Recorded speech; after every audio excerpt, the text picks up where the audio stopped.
A spring of force constant K is cut into the two pieces such that one piece is double the length of the other. Length double. The force constant of the longer piece will be. यार एक बात बताइए, एक spring है ये वाला, इसका spring constant कितना है यहाँ पे K और लेंथ कितनी है इसकी L. इसको दो पार्ट्स में डिवाइड कर दिया, एक तो ये लॉन्गर पार्ट है और एक स्मॉलर पार्ट है, दो पार्ट्स में इसको डिवाइड कर दिया गया, ठीक है ना. इसकी टोटल लेंथ है L और इसको दो पार्ट्स में डिवाइड कर दिया गया, ठीक है ना. यहाँ पे इसके दो पार्ट्स बना दिए, एक लॉन्गर पार्ट और एक शॉर्टर पार्ट है. जो लॉन्गर पार्ट है वो इसका डबल है, मतलब पता है क्या हुआ, इसका मतलब ये कितना है L/3 और ये कितना होगा बताइए 12/3. देख लो आप, ये वाली वैल्यू उसकी डबल भी है ना. और अगर आप इन दोनों को ऐड करते हो तो कितना आएगा, L के बराबर आएगा इन दोनों को ऐड करते हो तो. इसका मतलब ये तो दिमाग खुद लगाना पड़ेगा ना यार, कि एक L/3 होगा एक 12/3, तो खुद सोचना पड़ेगा आपको. अब सुन लो, अब इसने ये बोला है कि the force constant of the longer part, इसका स्प्रिंग कांस्टेंट क्या है. आप इसका भी बता सकते हो वैसे तो, और इसका भी बता सकते हो. फॉर्मूला क्या था इसका बताइए, टोटल लेंथ बाय कटी हुई लेंथ इनटू ओरिजिनल वाला के.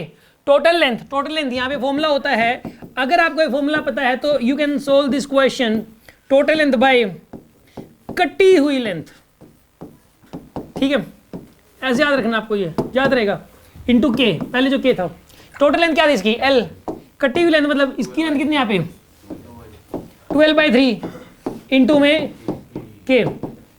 यहाँ पे क्या आएगा आंसर इसका 3K/2, ये आंसर आएगा इसका 3K/2. तो ए ऑप्शन करेक्ट है इसका. हाँ जी, बात समझ में आई कि नहीं आई ये बताओ मुझे, कोई शक.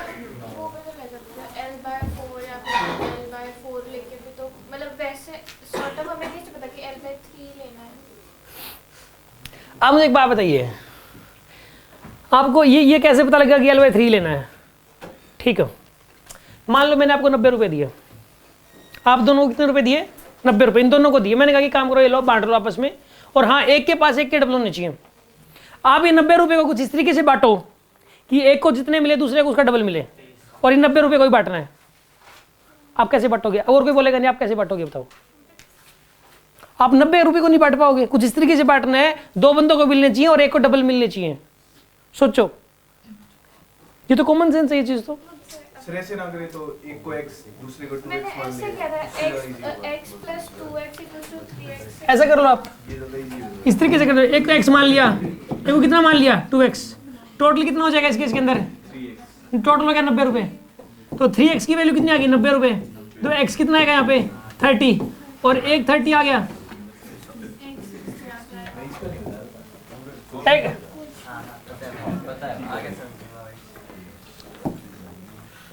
एक 30 आ गया, तो दूसरा कितना आएगा यहाँ पे 60.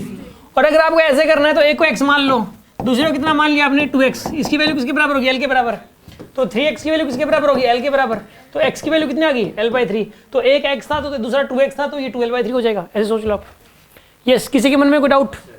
वैसे ये चीज़ ना थोड़ा सा वैसे सोच के करोगे, मतलब जैसे तो फिजिक्स में तो बहुत सोचने की जरूरत पड़ती है, ठीक है ना. मैथमेटिकल तरीके से कैसे होगा वो मुझे बाद में पता लगता है कई बार तो, लेकिन डायरेक्ट सोच के जल्दी हो जाता है.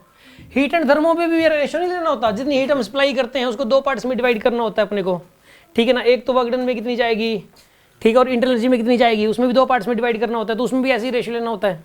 ऐसे फिजिक्स में रिक्वायरमेंट कई जगह बार बार पड़ेगी आपको, ठीक है.